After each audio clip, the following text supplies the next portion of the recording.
ہمارے چینل میں خوش آمدید۔ تو چلیے شروع کرتے ہیں آج کی کہانی۔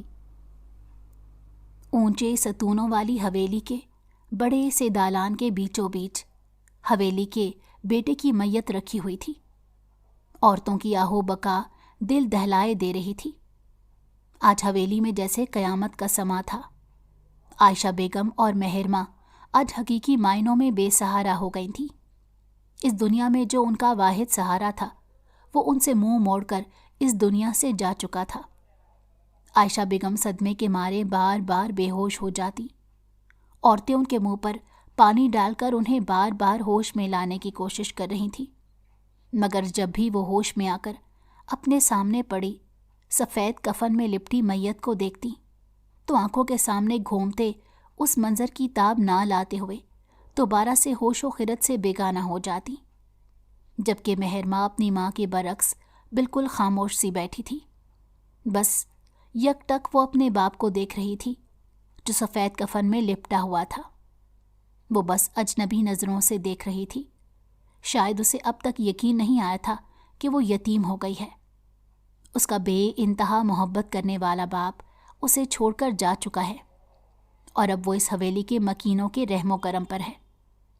وہ اپنے گھٹنوں پر سر رکھے ہوئے کبھی اپنی ماں کی طرف دیکھتی جس کے آنسو ہی نہیں تھم رہے تھے۔ شاید عائشہ بیگم کو احساس ہو گیا تھا کہ ان کا کتنا بڑا نقصان ہوا ہے، اور پھر کبھی ارد گرد دیکھنے لگتی۔ وہاں موجود عورتیں رونے اور بین کرنے میں مصروف تھیں۔ کچھ دیر بعد حویلی کے مرد آئے تھے اور اس کے باپ کی میت کو اپنے کندھوں پر اٹھانے لگے تھے۔ آخری سفر شروع ہونے کو تھا۔ عائشہ بیگم سب کے سامنے منتیں کر رہی تھی، رو رہی تھیں ان کے شوہر کو ان سے دور نہ لے جایا جائے، مگر ان کی اس بات پر عمل کرنا ناممکن تھا۔ ہر طرف ایک شور سا برپا ہو گیا تھا۔ ایسے میں مہر ماں بالکل سہم کر دیوار سے لگ گئی۔ اس کا دل بری طرح دھڑک رہا تھا، یہاں تک کہ مہر ماں کو محسوس ہو رہا تھا کہ اس کا دل کسی بھی وقت دھڑکنا چھوڑ دے گا۔ میت کو 4 کندھوں پر اٹھا لیا گیا۔ حویلی کے مرد اب اس کے بابا کی میت کو لے کر باہر جا رہے تھے۔ مہر ماں کو لگا کہ اس کا دل بھی ساتھ ہی کھینچا جا رہا ہے۔ اس کے بابا چلے گئے تھے۔ یکدم ہی شور اٹھا تھا اور پھر اچانک ہی سناٹا چھا گیا۔ مہر ماں نے آنکھیں بند ہونے سے پہلے اور گرنے سے پہلے دروازے کے باہر نکلتے اپنے باپ کی میت کو دیکھا تھا، اور پھر وہ ہوش و خرد سے بیگانہ ہو گئی۔ وہ زمین پر گرتی چلی گئی۔ کئی عورتیں اسے سنبھالنے کے لیے اس کی جانب بڑھی تھیں۔ مہر ماں کو اپنا ذہن تاریکی میں ڈوبتا ہوا محسوس ہو رہا تھا۔ مہر ماں جانے کب تک بے ہوش رہی تھی۔ جب اسے ہوش آیا تو وہ اپنے کمرے میں موجود تھی۔ عائشہ بیگم اس کے سرہانے بیٹھی ہوئی تھی۔ مہر ماں کو چند لمحے تو کچھ سمجھ نہیں آ سکا۔ اس کی ماں اس کے سرہانے بیٹھی کیوں رو رہی ہے؟ اس کا ذہن بالکل معاف ہو گیا تھا۔ چند لمحے تو اسے ادراک ہی نہیں ہو سکا کہ اس کا کتنا بڑا نقصان ہو گیا ہے۔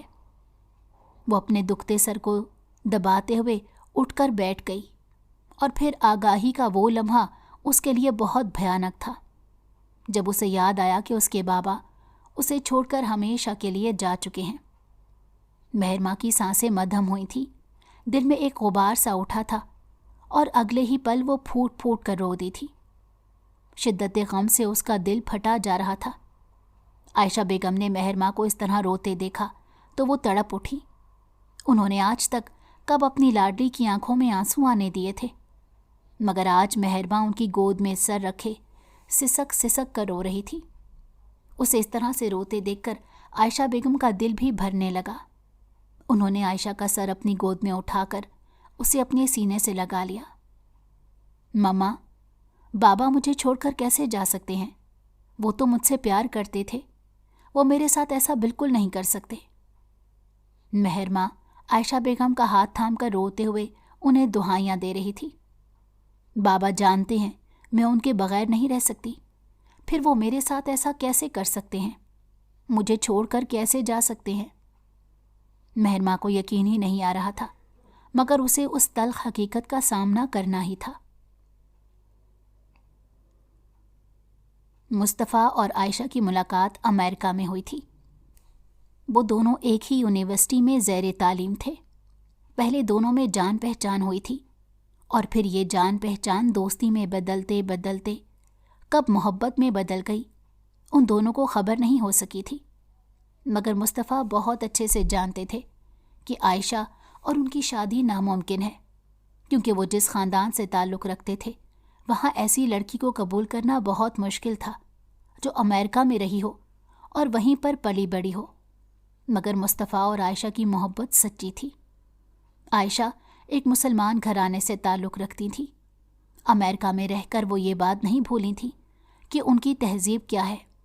اسی وجہ سے تو مصطفیٰ کے دل میں عائشہ کی عزت اور قدر مزید بڑھ گئی تھی۔ انہوں نے عائشہ سے شادی کرنے کا فیصلہ کر لیا۔ اس لیے مصطفیٰ نے اس بارے میں اپنی ماں سے بات کی تھی، مگر بی جان تو یہ سنتے ہی اپنی جگہ سے اچھل پڑی۔ وہ کیسے ایک غیر خاندان کی لڑکی کو اپنی بہو بنا سکتی تھی، اور لڑکی بھی وہ جو امریکہ میں رہی ہو، وہیں پلی بڑی ہو۔ انہوں نے مصطفیٰ کو صاف انکار کر دیا، مگر مصطفیٰ بھی اپنے فیصلے سے پیچھے ہٹ جانے والوں میں سے نہیں تھے۔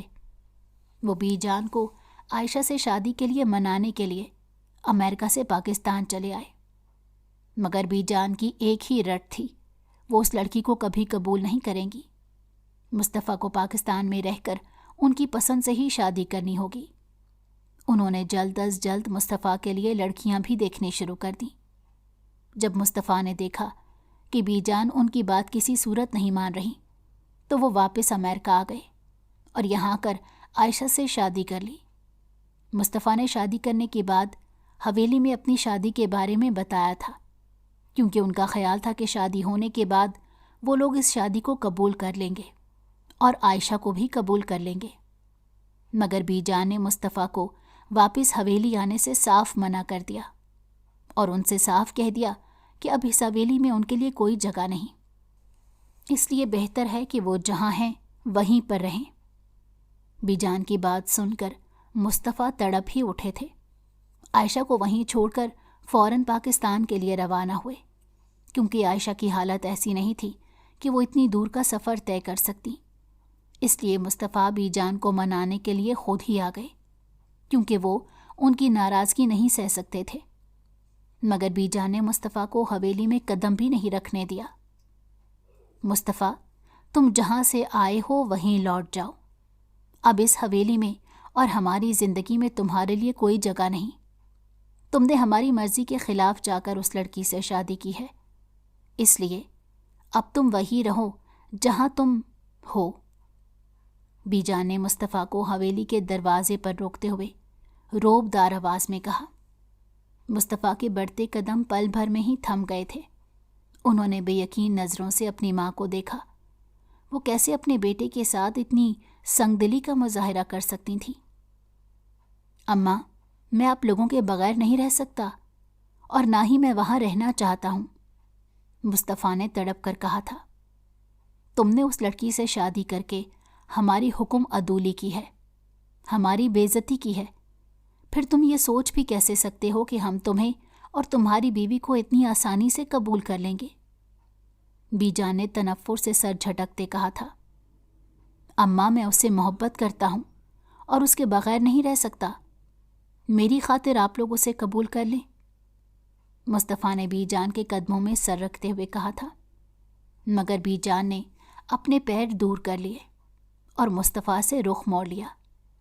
اگر تم ابھی اسی وقت اس لڑکی کو چھوڑ دو تو تم اس حویلی میں رہ سکتے ہو، ورنہ ابھی یہاں سے نکل جاؤ، اور پھر کبھی تم ہمیں اپنی شکل مت دکھانا، اب فیصلہ تمہارے ہاتھ میں ہے۔ بی جان نے کاٹ دار نظروں سے اپنے چھوٹے بیٹے کی طرف دیکھا تھا۔ یہ وہ بیٹا تھا جس پر وہ جان چھڑکتی تھی، مگر آج اس کی ایک غلطی کی وجہ سے اس سے ہر رشتہ توڑنے کے لیے تیار بیٹھی تھی۔ اماں، میں اسے نہیں چھوڑ سکتا، مصطفیٰ نے سر جھکائے بے بسی سے کہا تھا۔ ٹھیک ہے، اگر تم اس لڑکی کو نہیں چھوڑ سکتے تو ہمیں چھوڑ دو، ہمیں بھی تمہاری کوئی ضرورت نہیں، بی جان نے کاٹ دار لہجے میں کہا تھا۔ اماں، میرے ساتھ ایسا مت کریں، میں آپ کے بغیر نہیں رہ سکتا۔ مصطفیٰ، خود کو بہت بے بس محسوس کر رہے تھے۔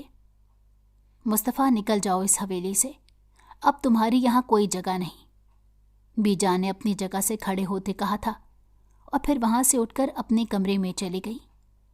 مصطفیٰ نے اپنے بڑے بھائی کی طرف دیکھا تھا، مگر وہ بھی اس معاملے میں کچھ نہیں کر سکتے تھے۔ مصطفیٰ نے سر جھکا کر اپنے آنسوؤں کو قابو میں کیا، پھر اپنے بڑے بھائی کے ساتھ کھڑے اس کے بیٹے کو دیکھا اور آگے بڑھ کر اسے گلے سے لگا لیا۔ 8 سالہ حیدر حیرت سے اپنے چاچو کو دیکھ رہا تھا جو اس پر جان چھڑکتے تھے، مگر آج ان کی آنکھوں میں آنسو تھے۔ مصطفیٰ وہاں سے نکل آئے کیونکہ وہ سمجھ گئے تھے کہ اب ان کی اس حویلی میں کوئی جگہ نہیں۔ بجھے دل کے ساتھ امریکہ واپس لوٹ گئے۔ وہاں عائشہ کے ساتھ اب ایک ننھی سی پری بھی ان کے منتظر تھی۔ مصطفیٰ اسے دیکھ کر اپنا ہر غم بھول گئے۔ انہوں نے جب مہرماں کو پہلی بار گود میں اٹھایا تو انہیں احساس ہوا تھا کہ باپ بننے کی خوشی کیا ہوتی ہے۔ وہ اس بات پر خوشی سے پھولے نہیں سما رہے تھے۔ انہوں نے بی جان کو بھی خبر بھجوائی تھی کہ ان کی پوتی اس دنیا میں آئی ہے، مگر بی جان پر اس کی بات کا کوئی اثر نہیں ہوا۔ مصطفیٰ اپنا دل محسوس کر رہ گئے۔ انہیں لگا تھا کہ شاید پوتی کی پیدائش کی خبر سن کر بی جان انہیں معاف کر دیں گی، مگر ایسا کچھ نہیں ہوا۔ پھر مصطفیٰ نے بھی اپنا دل یہیں لگا لیا۔ انہیں خوش رہنے کی اور جینے کی ایک اور وجہ مل گئی تھی۔ آج کئی سالوں بعد بی جان کو مصطفیٰ کی یاد آئی تھی، یا شاید انہیں اپنی غلطی کا احساس ہو گیا تھا، کیونکہ اب وہ بوڑھی ہو گئی تھیں۔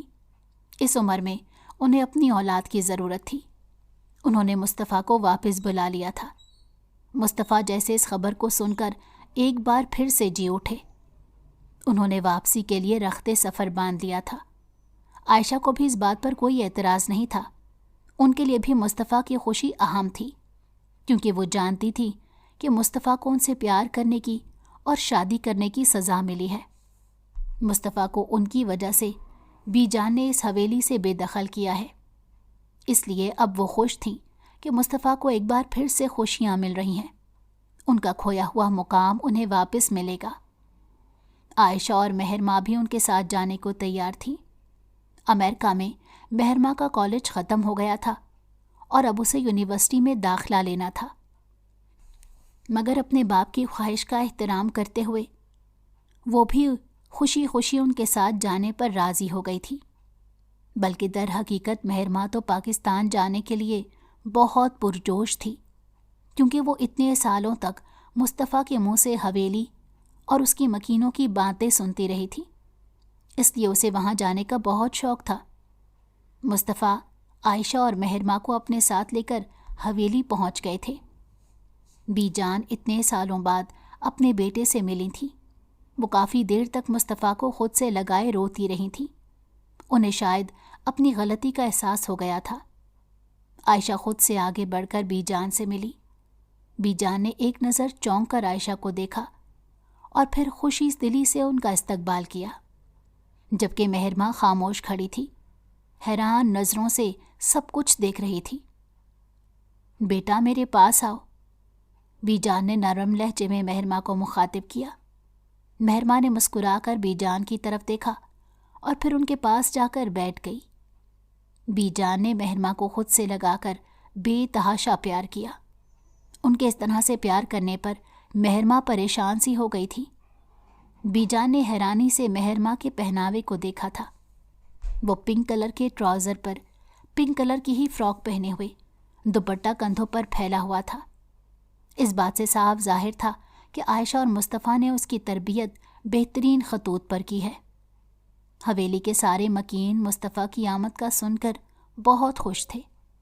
مصطفیٰ اتنے سالوں بعد گھر لوٹے تھے تو خوشی کیوں نہ ہوتی، مگر وہاں کوئی بھی نہیں جانتا تھا کہ یہ خوشی عارضی ثابت ہوگی۔ جلد ہی اس حویلی پر ایک قیامت گزرنے والی ہے۔ اگر بی جان کو اس بات کا ذرا سا بھی اندازہ ہوتا تو وہ کبھی بھی مصطفیٰ کو واپس آنے کا نہ کہتی۔ مصطفیٰ کو یہاں آئے 2 ماہ گزر گئے تھے۔ مہرماں نے شہر کی یونیورسٹی میں داخلہ لے لیا تھا۔ سبھی لوگ مہرماں سے بہت محبت کرتے تھے۔ اس دن مصطفیٰ شہر سے واپس گاؤں لوٹ رہے تھے جب ان کی گاڑی کو گولیوں کا نشانہ بنایا گیا۔ پہلی گولی گاڑی کے ٹائر پر لگی تھی۔ ٹائر کے برسٹ ہونے کی آواز فضا میں گونجی تھی۔ مصطفیٰ نے بامشکل گاڑی کو بریک لگائے، ورنہ خدشہ تھا کہ گاڑی پلٹ جاتی۔ مصطفیٰ سالوں بعد واپس لوٹے تھے۔ وہ نہیں جانتے تھے کہ یہ سب کیا ہوا۔ جب وہ یہاں سے گئے تھے تو ان لوگوں کی کسی سے کوئی دشمنی نہیں تھی، پھر کس نے آج ان پر اس طرح سے حملہ کیا وہ سمجھ نہ سکے۔ ابھی وہ چاروں جانب دیکھ رہے تھے کہ گاڑی پر ہر طرف سے فائر کھول دیے گئے۔ مصطفیٰ کو کچھ سمجھنے کا موقع ہی نہ مل سکا اور وہ موقع پر ہی اپنی جان کی بازی ہار گئے۔ یہ خبر آگ کی مانند پورے گاؤں میں پھیل گئی تھی۔ مصطفیٰ کو فوراً ہی شہر کے اسپتال لے جایا گیا تھا۔ حویلی تک بھی یہ خبر آ گئی تھی۔ عائشہ اور مہرماں تو سکتے میں بیٹھی رہ گئی تھیں۔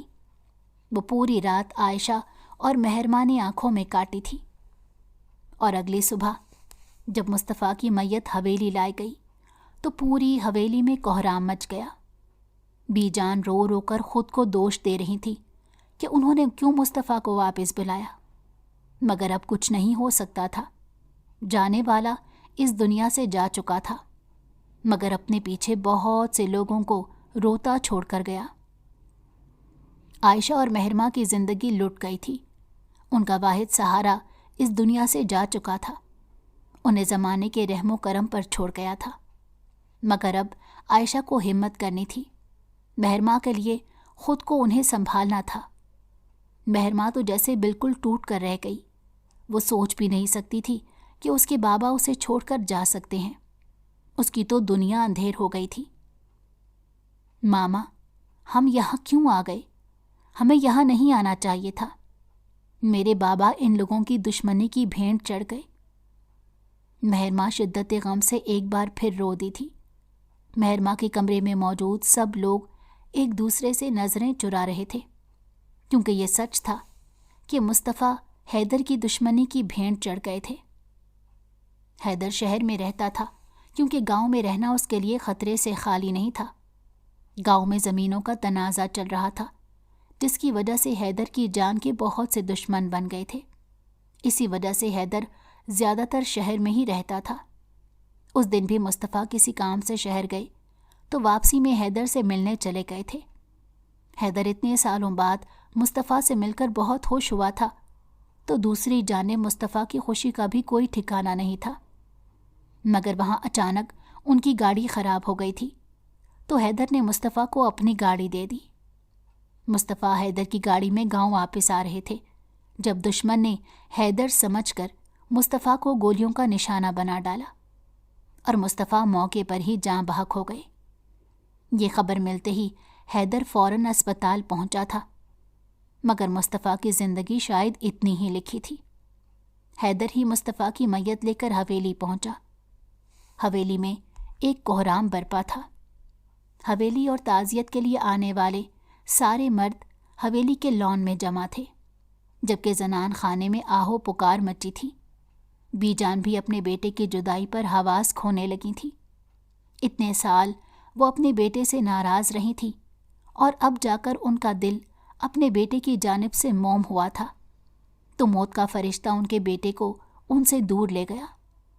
بی جان خود کو کوس رہی تھی، کیوں انہوں نے مصطفیٰ کو واپس بلایا؟ اگر وہ مصطفیٰ کو واپس نہ بلاتی تو آج بھلے ان کا بیٹا ان سے دور ہوتا، مگر زندہ تو ہوتا۔ حیدر مصطفیٰ کو کندھا دینے کے لیے زنان خانے میں آیا تو اس کی نظر مصطفیٰ کی میت کے پیروں کے پاس بیٹھی مہرماں پر پڑی۔ اس سے پہلے اس نے مہرماں کو نہیں دیکھا تھا۔ مہرماں بالکل خاموش اور گمسم بیٹھی تھی، مصطفیٰ کی میت کو تکے جا رہی تھی۔ اس لمحے حیدر کے دل کو کچھ ہوا تھا، مگر اگلے ہی پل حیدر نے اس پر سے اپنی نظریں ہٹا لی۔ مصطفیٰ کے انتقال کو 5 ماہ گزر گئے تھے۔ اس عرصے میں عائشہ بھی اپنی عدت مکمل کر چکی تھی۔ مہرماں بھی بالکل خاموش سی ہو گئی تھی۔ اس نے یونیورسٹی جانا بھی چھوڑ دیا تھا، بلکہ وہ اپنے کمرے سے بہت کم نکلتی۔ اگر کبھی بی جان اسے زبردستی اس کے کمرے سے باہر بلا لیتی تو بس خاموشی سے آ کر ایک کونے میں بیٹھ جاتی۔ کسی سے کوئی بات نہیں کرتی تھی۔ سب جانتے تھے کہ عائشہ اور مہرماں کا دکھ بہت بڑا ہے۔ حویلی کے سارے مکین ان کی دلجوئی کرتے تھے۔ عائشہ تو کسی حد تک سنبھل گئی تھی، یا انہوں نے خود کو مہرماں کے لیے سنبھال لیا تھا، مگر مہرماں وہ خود کو سنبھال نہیں پا رہی تھی۔ آج بھی بی جان نے مہرماں کو اس کے کمرے سے زبردستی کھانے کی میز پر بلایا۔ آج بی جان نے سب کچھ مہرماں کی پسند کا بنوایا تھا۔ مہرماں بجھے دل سے کھانے کی میز پر آ کر بیٹھ گئی۔ مہرماں بی جان کی برابر والی کرسی پر بیٹھی ہوئی تھی۔ بی جان وقفے وقفے سے اس کی پلیٹ میں کچھ نہ کچھ ڈال رہی تھی، مگر مہرماں نے اب تک بمشکل چند نوالے کھائے تھے۔ اسی اثنا میں مہرماں کے سامنے والی کرسی پر کوئی آ کر بیٹھا۔ مہرماں نے غیر ارادی طور پر نظریں اٹھا کر سامنے موجود شخص کو دیکھا۔ اگلے ہی پل مہرماں کی آنکھوں میں نفرت اوت کر آئی تھی۔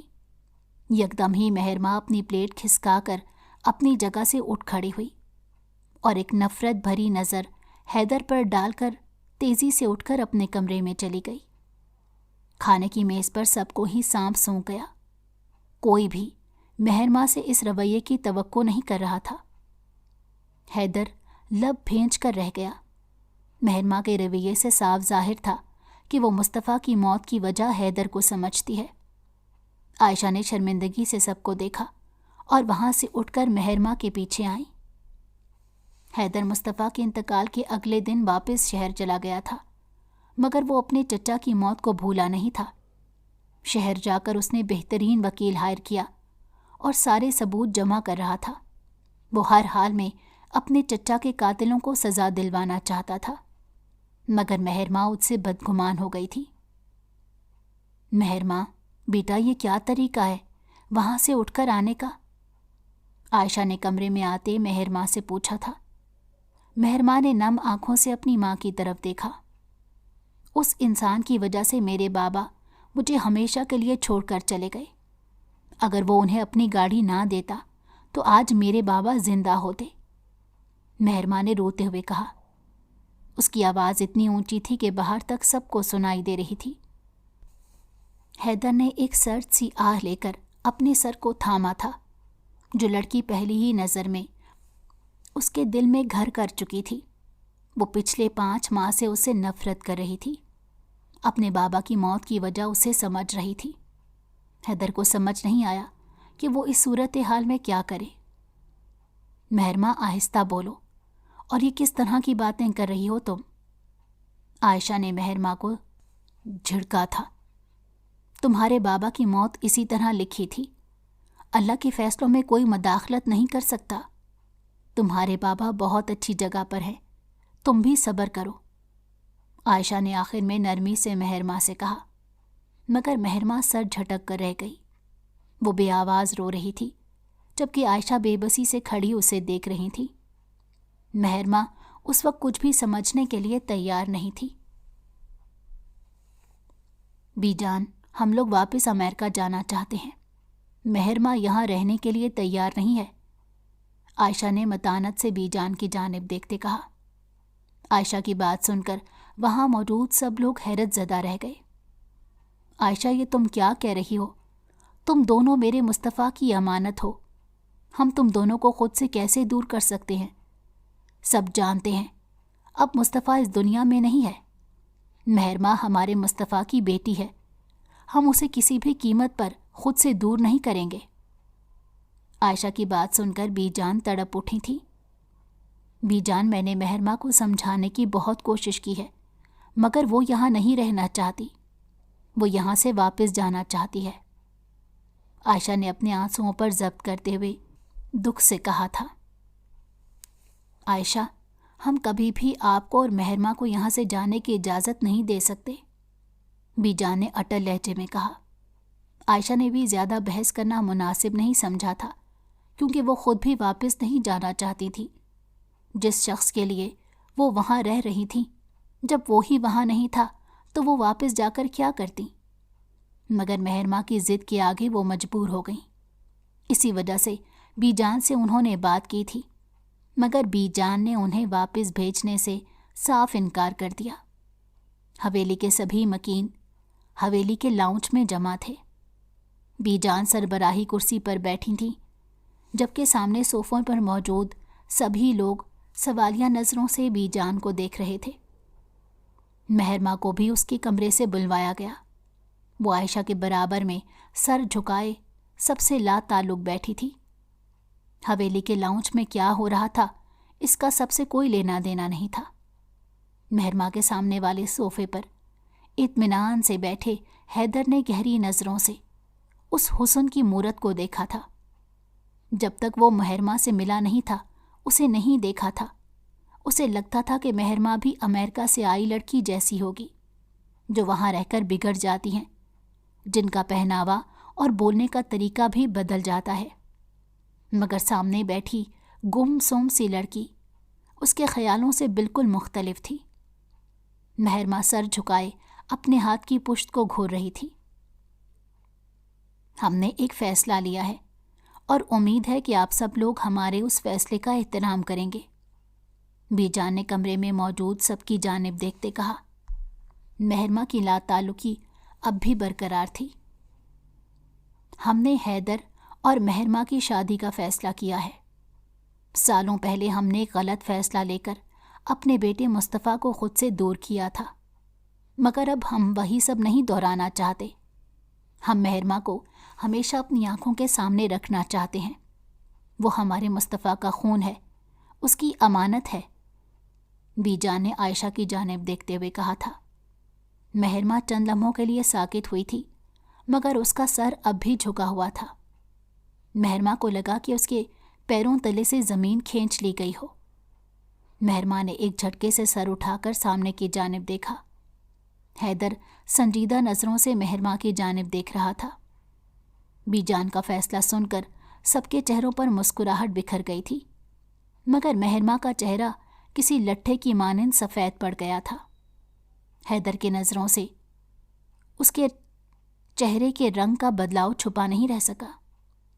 مہرماں کی نظریں بی جان کے چہرے سے ہوتی اپنے برابر میں بیٹھی اپنی ماں پر گئی۔ ان کے چہرے پر چھایا اطمینان دیکھ کر یہ اندازہ لگایا جا سکتا تھا کہ وہ بھی اس رشتے سے راضی ہیں۔ کمرے میں موجود سبھی لوگوں کے چہرے پر خوشی کے رنگ کھلے ہوئے تھے۔ یکدم ہی مہرماں اپنی جگہ سے اٹھی۔ بی جان، نہ ہی میں یہاں رہنا چاہتی ہوں اور نہ ہی کسی سے شادی کرنا چاہتی ہوں، مہرماں نے حیدر کی جانب دیکھتے سپاٹ لہجے میں کہا۔ بی جان نے ٹھنڈی سانس بھر کر مہرماں کی طرف دیکھا۔ مہرماں بیٹا، ہم آپ کو یہاں سے جانے کی اجازت نہیں دے سکتے، بی جان نے حتی الامکان نرمی سے کہا تھا۔ آپ نے اتنے سالوں تک بابا کو اور ہمیں خود سے دور رکھا، جب آپ کو ہمارا خیال نہیں آیا تھا، اور جب بابا چلے گئے تو آپ زبردستی ہمیں اپنے ساتھ رکھنا چاہتی ہیں، مہرماں نے کاٹ دار لہجے میں کہا۔ بی جان کے دل میں ایک ہوک سی اٹھی تھی۔ انہوں نے دکھ سے مہرماں کی طرف دیکھا۔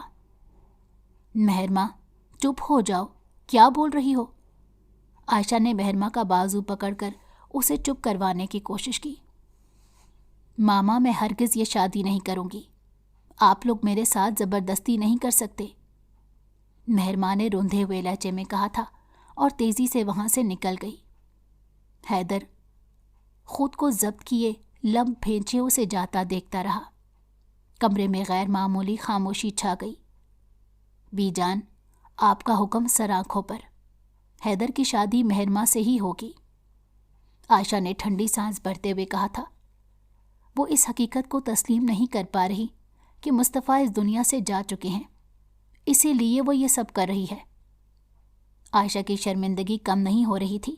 یہ عائشہ ہی جانتی تھی کہ مصطفیٰ کے جانے کے بعد اس حویلی کے مکینوں نے اور بی جان نے ان کا اور مہرماں کا کس طرح سے خیال رکھا تھا۔ اس کے لیے وہ سب کی احسان مند تھی، مگر مہرماں یہ سب کچھ دیکھ نہیں پا رہی تھی۔ اس کی آنکھوں پر غلط فہمی کی پٹی بندھی ہوئی تھی۔ مہرماں کو لگتا تھا کہ وہ حویلی سے چلی جائے گی تو اس کا دکھ ہلکا ہو جائے گا، مگر وہ یہ نہیں جانتی تھی کہ وہ حویلی میں رہے گی تو اس کا دکھ ہلکا ہوگا، کیونکہ یہاں اس کا دکھ بانٹنے والے بہت سے لوگ تھے۔ مہرماں حیدر کے کمرے کا دروازہ کھول کر بے جھجک اس کے کمرے میں آئی۔ حیدر صوفے پر بیٹھا ہوا تھا اور اس کی گود میں لیپ ٹاپ رکھا تھا۔ اس نے اپنی ٹانگیں سامنے والی میز پر پھیلا رکھی تھیں۔ مہرماں کو اپنے کمرے میں داخل ہوتا دیکھ کر وہ حیرانی سے سیدھا ہو کر بیٹھ گیا۔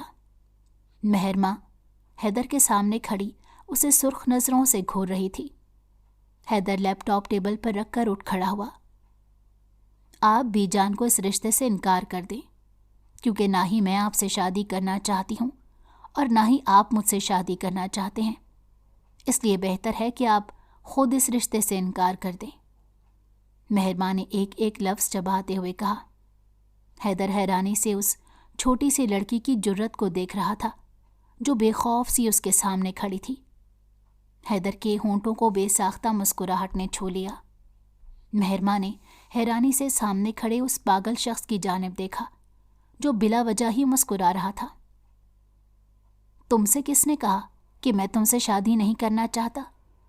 حیدر نے مہرماں کی جانب بڑھتے ہوئے کہا تھا۔ کیا مطلب ہے آپ کی بات کا؟ نہ چاہتے ہوئے بھی مہرماں کا لہجہ لڑکھڑا سا گیا۔ میری بات کا مطلب صاف ظاہر ہے کہ میں آپ سے شادی کرنا چاہتا ہوں اور یہ رشتہ میری مرضی سے ہو رہا ہے۔ حیدر نے اپنے سینے پر ہاتھ باندھتے اطمینان سے اسے جواب دیا۔ مہرماں نے کاٹ دار نظروں سے اسے گھورا۔ آپ کے چاہنے اور نہ چاہنے سے کچھ نہیں ہوتا۔ میں آپ سے شادی نہیں کرنا چاہتی، اس لیے بہتر ہے کہ آپ بی جان کو خود منع کر دیں۔ مہرماں نے بیزار سے لہجے میں کہا۔ اچھا، آپ کیوں مجھ سے شادی نہیں کرنا چاہتی؟ حیدر اپنی جگہ سے مزید 2 قدم آگے بڑھا۔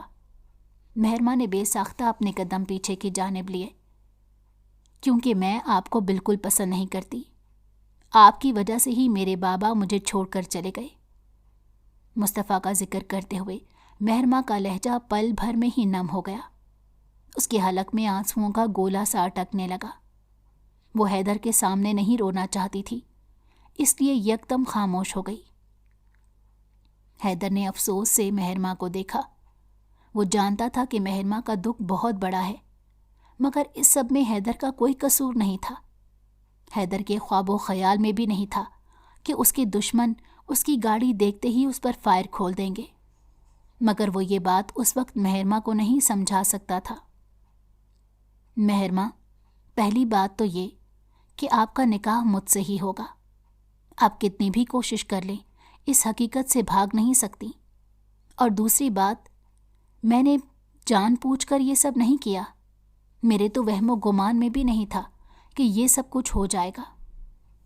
حیدر نے نرم لہجے میں اس سے کہا۔ آپ لوگ کیوں میرے ساتھ زبردستی کر رہے ہیں؟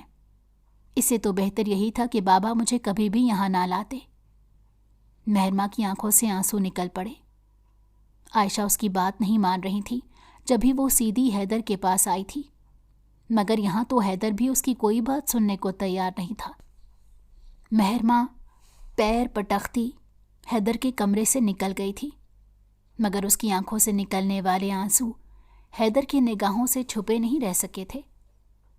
مہرماں کے لاکھ انکار کے باوجود بھی شادی کی تاریخ رکھ دی گئی۔ عائشہ جانتی تھی کہ مہرماں کے لیے حیدر سے بہتر کوئی نہیں ہو سکتا۔ وہ اتنے دن یہاں رہ کر حیدر کی عادت اور اطوار سے واقف ہو گئی تھی۔ انہیں حیدر مہرماں کے لیے ہر لحاظ سے بہتر لگا تھا، اسی لیے وہ حیدر اور مہرماں کے رشتے کے لیے دل سے راضی تھی، مگر مہرماں کو سمجھانا ان کے لیے بہت مشکل ہو گیا۔ مہرماں دلہن بنی حیدر کے کمرے میں بیٹھی ہوئی تھی۔ بیزاری اور تھکان اس کے چہرے سے عیاں تھی۔ اسی اثنا میں حیدر کمرے کا دروازہ کھول کر کمرے میں داخل ہوا۔ مہرماں کو اپنے کمرے میں موجود دیکھ کر اس کا دل خوشی سے بھر گیا تھا۔ وہ دروازہ بند کرتے بیڈ کی جانب بڑھا۔ مہرماں آنکھوں میں اجنبیت اور بیزاری لیے حیدر کی جانب دیکھ رہی تھی۔ حیدر نے اس کے حسین چہرے پر نظریں جمائے، سائڈ ٹیبل میں سے مخملی ڈبہ نکالا، اس میں سونے کے بھاری کنگن رکھے ہوئے تھے۔ حیدر نے مہرماں کی نازک کلائی تھامی اور وہ کنگن اس کی کلائی کی زینت بنا دیے۔ مہرما کی کلائی پل بھر میں ہی جگمگا اٹھی تھی، مگر اگلے ہی پل مہرما نے اپنی کلائی حیدر کے ہاتھوں سے واپس کھینچ لی۔ میں بہت تھک چکی ہوں، اب سونا چاہتی ہوں، مہرما رکھائی سے بولتی اپنی جگہ سے کھڑی ہو گئی۔ حیدر نے تعصب سے اسے دیکھا تھا۔ وہ اب تک اپنے دل میں اس کے لیے بدگمانی پالے بیٹھی تھی۔ حیدر کو سمجھ نہیں آیا کہ وہ اس کے دل سے اپنے لیے بدگمانی کیسے دور کرے، مگر مہرما تو اس کی کوئی بات سننے اور سمجھنے کے لیے راضی ہی نہیں تھی۔ حیدر تھکے تھکے سے انداز میں وہیں لیٹ گیا، اور جانے اس کی آنکھ کب لگی اسے پتہ ہی نہ چل سکا۔ مہرما اسے بیڈ پر آڑا ترچھا سوتے دیکھ کر بیڈ کے کنارے پر ٹک گئی، اور پھر وہیں اپنے لیے جگہ بنا کر سونے کی کوشش کرنے لگی، مگر مصطفیٰ کا خیال آتے ہی اس کی آنکھوں کے گوشے بھیگنے لگے تھے۔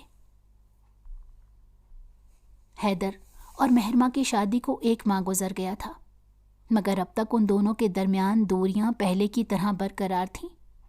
حیدر نے بہت کوشش کی تھی کہ وہ کسی بھی طرح سے مہرما کا دل اس کی جانب سے صاف کر لے، مگر مہرما حیدر کی کوئی بات نہیں سنتی تھی۔ وہ حیدر کو ایک موقع بھی نہیں دینا چاہتی تھی۔ اس کی بس یہی ضد تھی کہ وہ امریکہ واپس جانا چاہتی ہے، یہاں نہیں رہنا چاہتی۔ عائشہ تو اسے سمجھا سمجھا کر تھک گئی تھی، مگر مہرما اپنی بات پر قائم تھی۔ مہرما یونیورسٹی جانے کے لیے تیار ہو رہی تھی۔ وہ آئینے کے سامنے کھڑی جلدی جلدی اپنے بال برش کر رہی تھی، اور پھر دونوں ہاتھوں سے وہ اپنے لمبے بالوں کو سمیٹ کر پونی میں قید کرنے لگی۔ اسی اثنا میں حیدر اس کے پیچھے کھڑا ہوا تھا۔ تم کھلے بالوں میں زیادہ خوبصورت لگتی ہو، حیدر نے اس کا مومی چہرہ اپنی نظروں کے حصار میں لیتے کہا۔ مہرما کے ہاتھ خود بخود نیچے گر گئے۔ اس کے سارے بال آبشار کی صورت اس کی کمر پر بکھر سے گئے تھے۔ مہرما بلا وجہ ہی نروس ہونے لگی۔ آپ میرے ساتھ یہ سب مت کیا کریں، مجھے اچھا نہیں لگتا، مہرما نے اس کی نظروں سے تنگ آتے کہا تھا۔ پھر میں کس کے ساتھ ایسا کروں؟ حیدر نے اس کے چہرے پر آئی لٹ کو اس کے کان کے پیچھے اڑاتے ہوئے کہا تھا۔ مہرما بالکل خاموش رہی تھی۔ مہرما، مجھے اس غلطی کی سزا کیوں دے رہی ہو جو میں نے نہیں کی؟ حیدر اب جیسے تھک سا گیا تھا۔ وہ مہرما کی بے اعتنائی مزید برداشت نہیں کر پا رہا تھا۔ حیدر، اگر آپ اس رشتے سے تھک گئے ہیں تو مجھے اور خود کو دونوں کو اس رشتے سے آزاد کر دیں۔ مہرما نے سنگ دلی کی حد کر دی۔ اس کی بات سن کر حیدر کو سخت غصہ آیا۔ اس نے سختی سے مہرما کا بازو دبوچا۔ مہرما، اگر تمہیں مجھ سے نفرت کرنی ہے تو کرتی رہو، بھلے ساری زندگی مجھ سے نفرت کرو، مگر آئندہ یہ لفظ میں تمہاری زبان سے نہ سنوں، حیدر نے سختی سے مہرما سے کہا تھا۔ مہرما نے ایک جھٹکے سے حیدر سے اپنا بازو چھڑایا، اور پھر حیدر کو کچھ بھی کہے بغیر کمرے سے نکل گئی۔ مہرما یونیورسٹی چلی گئی تھی، جبکہ حیدر تھکا ہارا وہیں صوفے پر بیٹھ گیا۔ ڈرائیور مہرما کو یونیورسٹی لینے گیا تھا، مگر اب تک مہرما باہر نہیں آئی تھی۔ ڈرائیور اس کے موبائل پر فون بھی کر رہا تھا۔ کچھ دیر تک تو بیل جاتی رہی، مگر پھر اس کا موبائل بند ہو گیا۔ ڈرائیور کے ساتھ گارڈ بھی موجود تھا۔ گارڈ نے فوراً ہی حیدر کو فون کیا۔ پہلی ہی بیل پر حیدر نے فون اٹھا لیا۔ سرکار سائیں، ہم لوگ کافی دیر سے میڈم کی یونیورسٹی کے باہر کھڑے ہیں، مگر میڈم یونیورسٹی میں موجود نہیں ہیں، ان کا فون بھی بند جا رہا ہے، حیدر کے گارڈ نے پریشانی سے اسے بتایا۔ گارڈ کی بات سن کر حیدر کے پیروں تلے سے زمین نکلی۔ وہ خود بھاگنے کی ہمت نہیں کر سکتی، یقیناً اسے کسی نے اغوا کیا ہے۔ وہ مجھ سے بھلے جتنی بھی ناراض سہی، مگر وہ یہ قدم نہیں اٹھا سکتی۔ حیدر نے لب بھینچے ہوئے سوچا تھا، مجھے آدھے گھنٹے میں اس کی لوکیشن چاہیے۔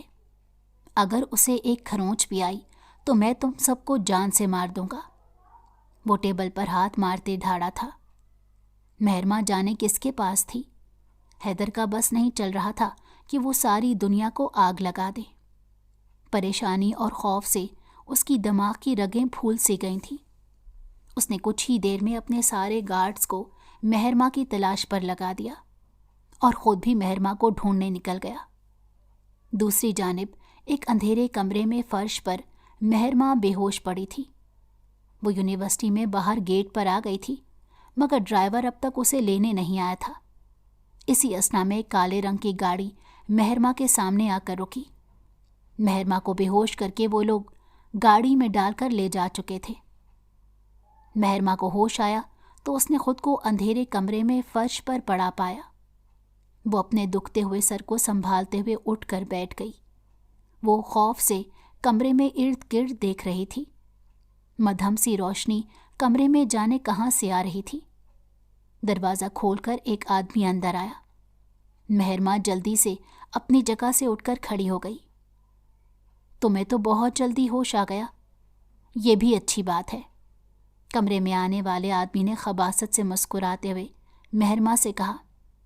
مہرما نے دہشت سے اس کا چہرہ دیکھا تھا۔ اس کا آدھا چہرہ جلا ہوا تھا۔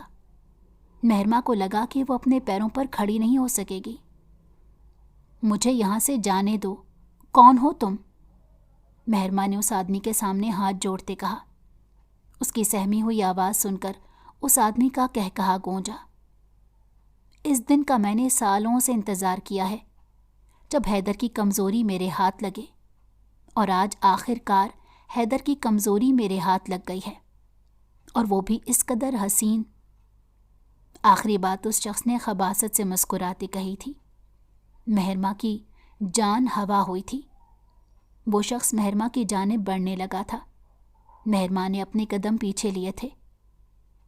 اگر تم نے مجھے ہاتھ لگانے کی کوشش کی تو حیدر تمہاری جان لے لے گا۔ مہرما نے تھوک نگلتے ہوئے اس شخص کو دھمکی دی۔ حیدر کے فرشتوں کو بھی خبر نہیں کہ تم اس وقت میرے پاس ہو۔ جب تک اسے خبر ہوگی پانی سر سے اونچا ہو چکا ہوگا۔ وہ مزید بدتمیزی پر اتر آیا۔ اس آدمی نے ایک ہاتھ بڑھا کر مہرما کا گال چھوا تھا۔ مہرما کو لگا کہ جیسے اس کی اوپر سانپ اور بچھو چھوڑ دیے گئے ہوں۔ اس کا گال جلنے لگا تھا۔ اس آدمی نے اب کی بار مہرما کے دوپٹے کی جانب اپنا ہاتھ بڑھایا۔ مہرما کو کہیں بھی فرار کا راستہ دکھائی نہیں دیا۔